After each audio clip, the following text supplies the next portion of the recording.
नमस्कार दर्शकों, आप देख रहे हैं न्यूज़ टुडे, जिसमें हर खबर है ज़रूरी और हर विश्लेषण है खास। बात करते हैं मुख्य सुर्खियों की।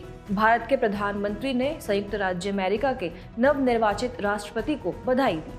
केंद्रीय मंत्रिमंडल ने पीएम विद्या लक्ष्मी योजना को मंजूरी दी। केंद्रीय मंत्रिमंडल ने भारतीय खाद्य निगम FCI के लिए 10,700 करोड़ रुपए के इक्विटी निवेश को मंजूरी दी। UN हैबिटेट ने world cities report 2024 cities and climate action जारी की। केंद्रीय जल आयोग CWC की रिपोर्ट में हिमालय की हिमानी झीलों का आकार बढ़ने पर चिंता व्यक्त की गई। वेब टेलीस्कोप द्वारा पर्यवेक्षण से प्राइमोर्डियल ब्लैक होल LID 568 की तीव्र वृद्धि का पता चला। चलिए बुलेटिन की शुरुआत करते हैं और रुख करते हैं आज की पहली मुख्य खबर की ओर। भारत के प्रधानमंत्री ने संयुक्त राज्य अमेरिका के नवनिर्वाचित राष्ट्रपति को बधाई दी। संयुक्त राज्य अमेरिका के राष्ट्रपति चुनाव में रिपब्लिकन पार्टी के उम्मीदवार डोनाल्ड ट्रंप ने निर्णायक जीत हासिल की। खबर की शुरुआत में संयुक्त राज्य अमेरिका के राष्ट्रपति के चुनाव की प्रक्रिया को समझते हैं। इसके तहत चुनाव से एक वर्ष पूर्व दो प्रमुख राजनीतिक दल डेमोक्रेट और रिपब्लिकन अपने उम्मीदवारों को तैयार करते हैं। संभावित उम्मीदवार अपने अभियान की शुरुआत करते हैं और टेलीविजन पर नीतियों से संबंधित बहस में भाग लेते हैं। उसके बाद प्राइमरीज और कॉकसेस के तहत पार्टी के सदस्य उस सर्वश्रेष्ठ उम्मीदवार के लिए मतदान करते हैं व उस पर चर्चा करते हैं जो आम चुनाव में उसका प्रतिनिधित्व करेगा। इसके बाद नेशनल कन्वेंशन में प्रत्येक पार्टी राष्ट्रपति पद के अंतिम उम्मीदवार का चयन करने के लिए एक नेशनल कन्वेंशन आयोजित करती है। इसमें राष्ट्रपति पद के उम्मीदवार उपराष्ट्रपति पद के उम्मीदवार का भी चयन करते हैं। चलिए अब आम चुनाव को समझने का प्रयास करते हैं। देश के प्रत्येक राज्य में लोग राष्ट्रपति और उपराष्ट्रपति के लिए मतदान करते हैं। अमेरिकी नागरिक अपने राज्यों में राष्ट्रपति और उपराष्ट्रपति के लिए मतदान करते हैं। हालांकि जब लोग मतदान करते हैं तो वे सीधे राष्ट्रपति पद के लिए उम्मीदवार को वोट नहीं देते। इसकी बजाय वे इलेक्टर्स नामक एक समूह के लिए वोट करते हैं जो कि निर्वाचक मंडल का हिस्सा होते हैं। यदि किसी उम्मीदवार को किसी राज्य में बहुमत मिलता है तो वह उम्मीदवार उस राज्य के सभी इलेक्टोरल वोट हासिल कर लेता है। हालांकि मेन और नेब्रास्का राज्यों में यह प्रणाली थोड़ी अलग है। खबर में आगे बढ़ते हुए निर्वाचक मंडल को समझते हैं। इसमें कुल 538 इलेक्टर्स होते हैं। आम चुनाव के बाद प्रत्येक इलेक्टर एक वोट डालता है। जो उम्मीदवार आधे से अधिक यानी 270 वोट प्राप्त करता है वह संयुक्त राज्य अमेरिका का राष्ट्रपति बन जाता है। भारत में राष्ट्रपति का चुनाव अप्रत्यक्ष रूप से होता है। राष्ट्रपति का चुनाव संसद के दोनों सदनों के निर्वाचित सदस्यों और सभी राज्यों व कुछ केंद्र शासित प्रदेशों की विधानसभा के निर्वाचित सदस्यों से बने निर्वाचक मंडल द्वारा किया जाता है। इसके अलावा भारतीय राष्ट्रपति का चुनाव आनुपातिक प्रतिनिधित्व प्रणाली के अनुसार गुप्त मतदान द्वारा एकल संक्रमणीय मत प्रणाली के माध्यम से होता है। अंत में संयुक्त राज्य अमेरिका में चुनाव प्रबंधन प्रक्रिया पर भी एक नजर डाल लेते हैं। अमेरिका में चुनावों की निगरानी के लिए एक केंद्रीकृत प्राधिकरण का अभाव है। अमेरिका में 3,143 काउंटियों में 10,000 से अधिक स्थानीय संस्थाओं के पास अपने स्वयं के नियम हैं। इसके अलावा अमेरिका में एक संघीय चुनाव आयोग FEC है। इसका प्रभाव भारत के निर्वाचन आयोग ECI के विपरीत चुनावी अभियान वित्त को विनियमित करने तक सीमित है। भारत में निर्वाचन आयोग ECI चुनावी वित्त के विनियमन के साथ साथ पूरी चुनाव प्रक्रिया की देखरेख व संचालन करता है। अमेरिकी राष्ट्रपति चुनाव हर 4 साल में नवंबर के पहले सोमवार के बाद आने वाले पहले मंगलवार को आयोजित किए जाते हैं। यह परंपरा 1835 से चली आ रही है। बढ़ते हैं अगली खबर की ओर। केंद्रीय मंत्रिमंडल ने पीएम विद्या लक्ष्मी योजना को मंजूरी दी। ये केंद्रीय क्षेत्र की एक नई योजना है। इसका लक्ष्य उच्चतर शिक्षा के लिए मेधावी छात्रों को वित्तीय सहायता प्रदान करना है। आपकी जानकारी के लिए बता दें कि राष्ट्रीय शिक्षा नीति 2020 में सरकारी और निजी उच्चतर शिक्षा संस्थानों में मेधावी छात्रों को वित्तीय सहायता प्रदान करने की सिफारिश की गई है। चलिए इस योजना की मुख्य विशेषताओं को समझते हैं। इसका उद्देश्य गुणवत्तापूर्ण उच्चतर शिक्षा संस्थान QHEI में प्रवेश लेने वाले किसी भी विद्यार्थी को ट्यूशन फीस की पूरी राशि और पाठ्यक्रम से संबंधित अन्य खर्चों को वहन करने हेतु बैंकों एवं वित्तीय संस्थानों से जमानत मुक्त व गारंटर मुक्त ऋण प्राप्त कराना है। कोई भी छात्र जो गुणवत्तापूर्ण उच्चतर शिक्षा संस्थान में प्रवेश लेता है इस योजना हेतु पात्र हैं। इसकी कवरेज की बात करें तो इसके अंतर्गत राष्ट्रीय संस्थागत रैंकिंग फ्रेमवर्क NIRF के आधार पर 860 योग्य QHEIs तथा 22 लाख से अधिक छात्रों को कवर किया जाएगा। इसके लाभ की बात करें तो 7.5 लाख रुपए तक की ऋण राशि पर भारत सरकार द्वारा 75% क्रेडिट गारंटी प्रदान की जाएगी। इसके अलावा जिन विद्यार्थियों की वार्षिक पारिवारिक आय 8 लाख रुपए तक है और वे किसी अन्य सरकारी छात्र वृत्ति या ब्याज छूट योजनाओं के तहत लाभ के पात्र नहीं है, उन्हें 10 लाख रुपए तक के ऋण पर अधिस्थगन अवधि के दौरान 3% की ब्याज छूट भी प्रदान की जाएगी।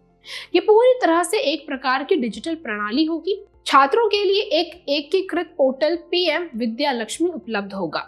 इस पर विद्यार्थी सभी बैंकों द्वारा उपयोग की जाने वाली सरलीकृत आवेदन प्रक्रिया के माध्यम से शिक्षा ऋण के साथ साथ ब्याज छूट के लिए भी आवेदन कर सकेंगे। ब्याज छूट का भुगतान ई-वाउचर और central bank digital currency CBDC wallet के माध्यम से किया जाएगा। यह योजना प्रधानमंत्री उच्चतर शिक्षा प्रोत्साहन PMUSP योजना की पूरक होगी। चलिए इसी के साथ खबर के आखिर में प्रधानमंत्री उच्चतर शिक्षा प्रोत्साहन PMUSP योजना के बारे में भी थोड़ा समझते हैं। इस योजना का उद्देश्य गरीब परिवारों के मेधावी छात्रों को उच्चतर शिक्षा प्राप्त करने के दौरान अपने दैनिक खर्चों को पूरा करने के लिए वित्तीय सहायता प्रदान करना है। इसकी पात्रता उच्चतर माध्यमिक या 12वीं कक्षा की बोर्ड परीक्षा के परिणामों के आधार पर तय की जाएगी। हर साल अधिकतम 82,000 नई छात्रवृत्तियां यानी स्कॉलरशिप्स दिए जाने का प्रावधान किया गया है।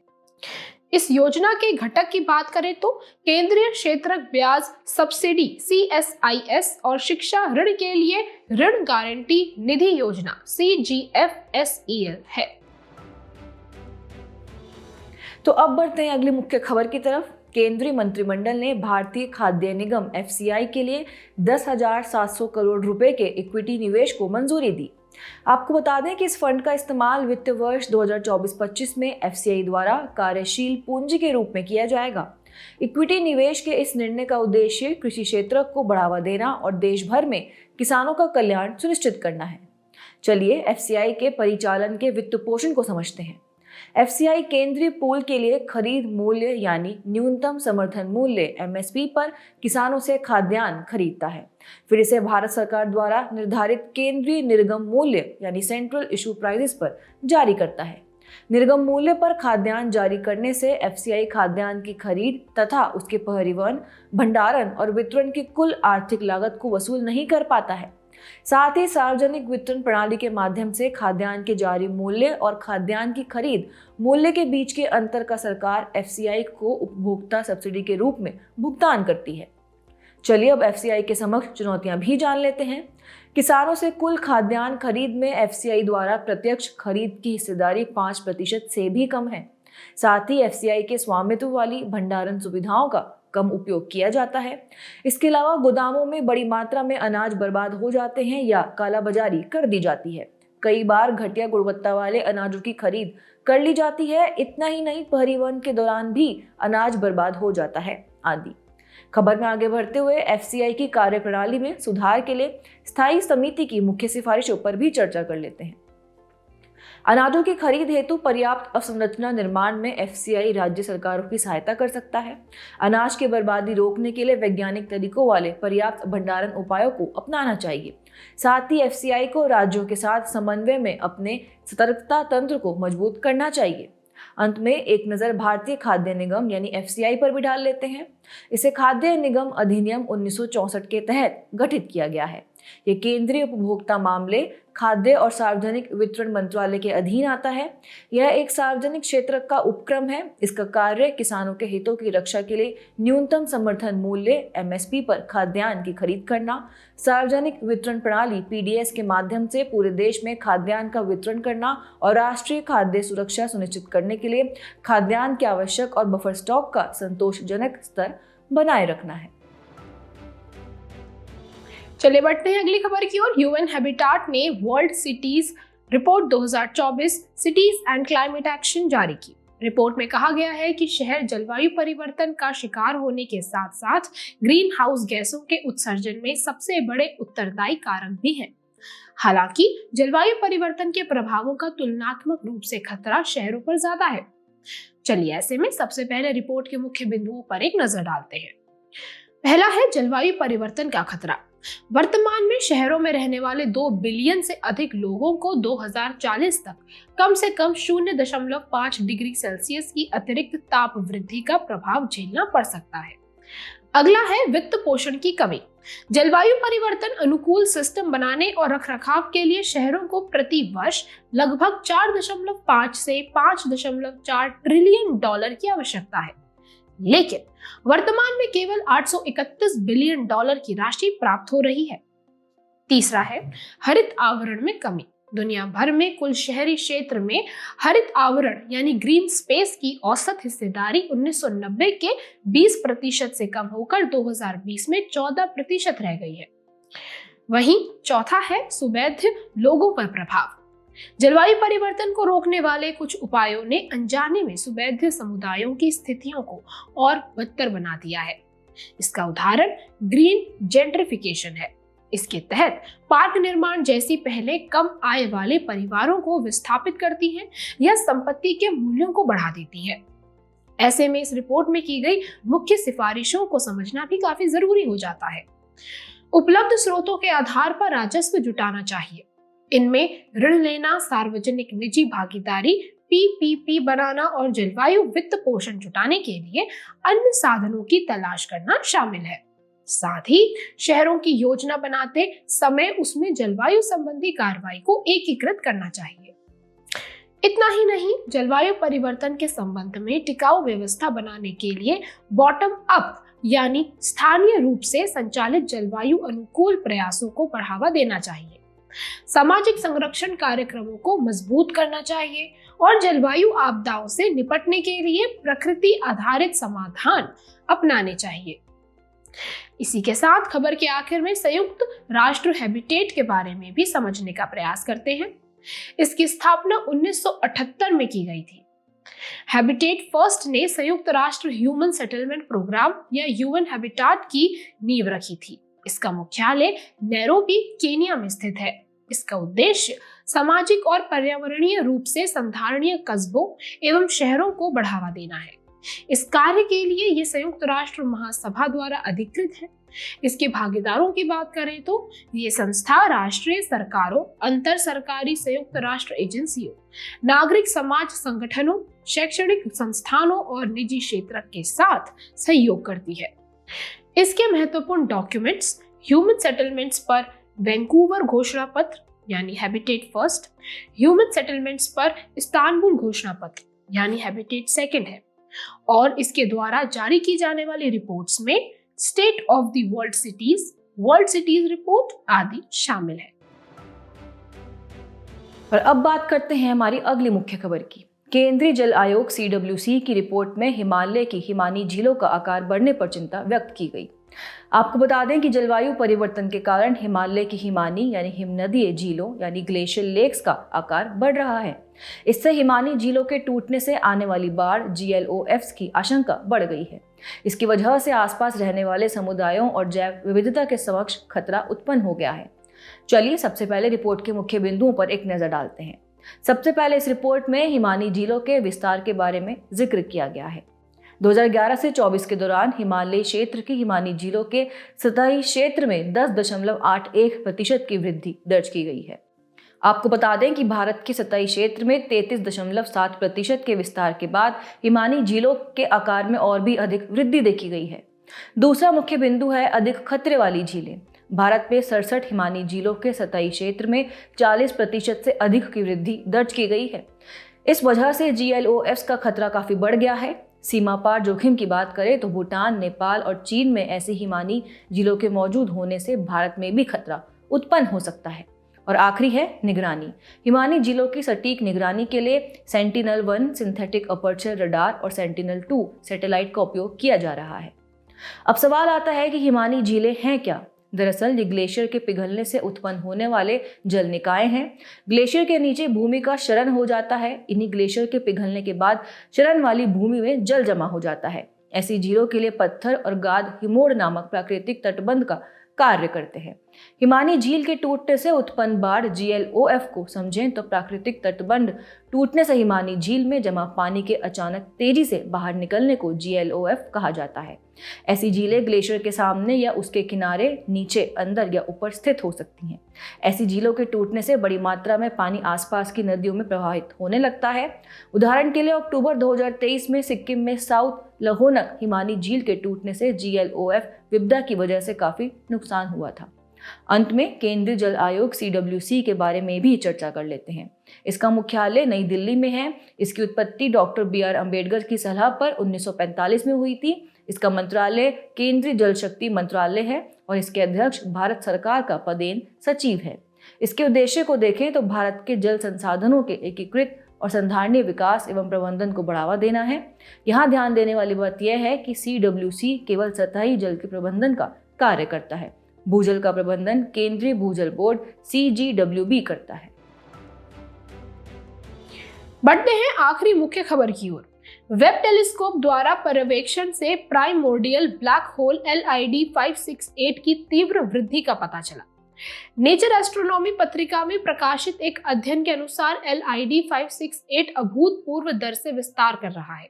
ये ब्लैक होल की पारंपरिक समझ को चुनौती भी दे रहा है।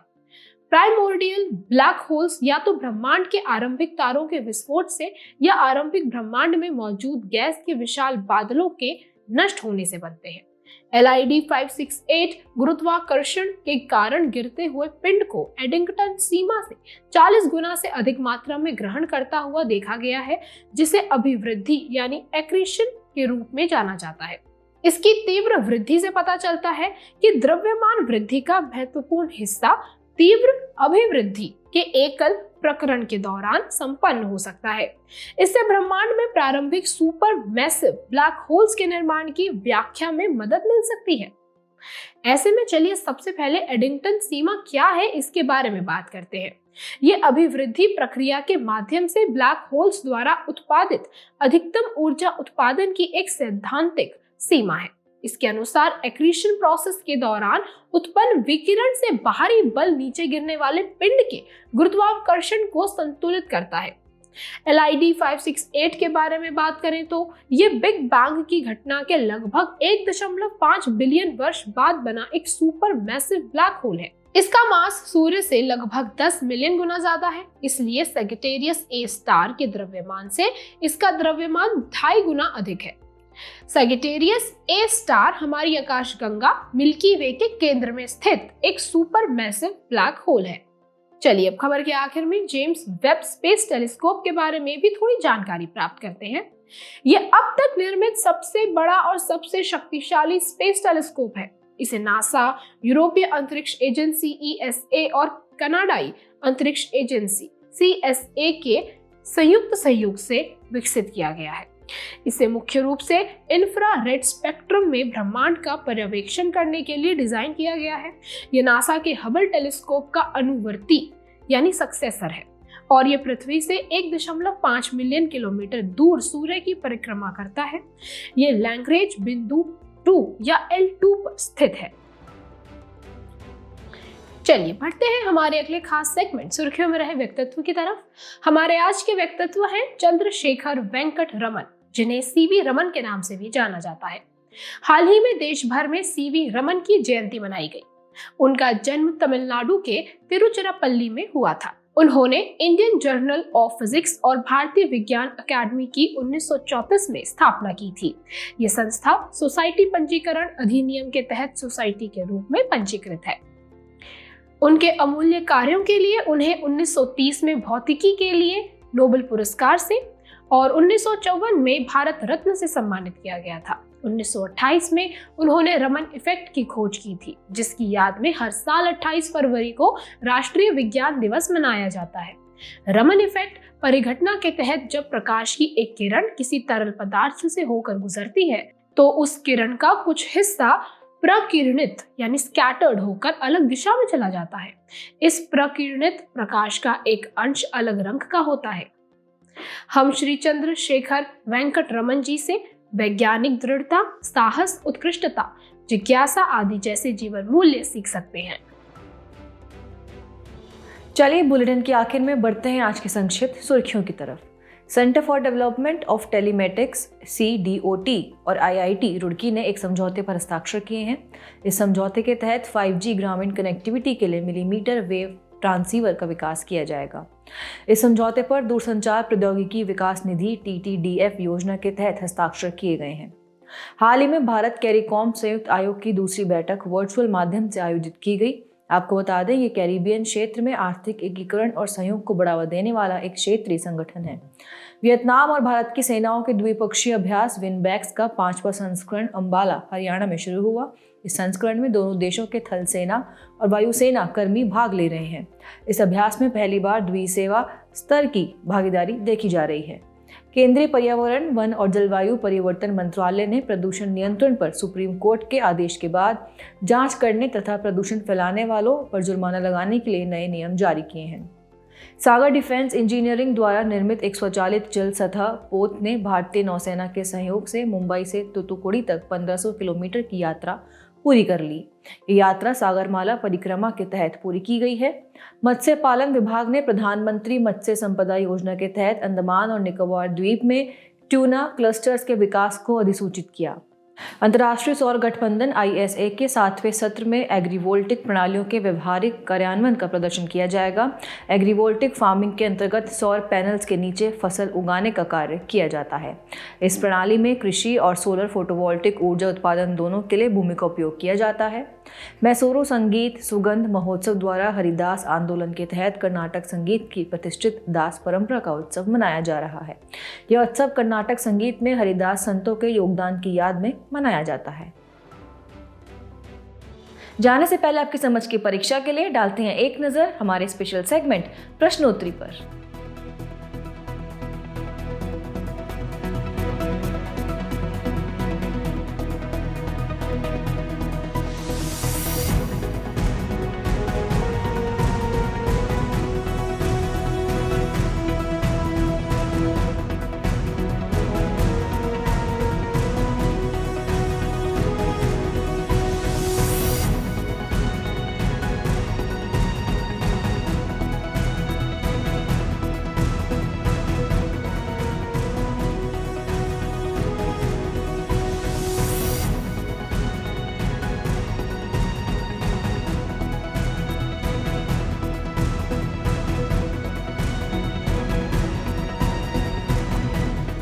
हमसे जुड़ने के लिए आपका धन्यवाद। उम्मीद है न्यूज़ टुडे का यह बुलेटिन आपको पसंद आया होगा।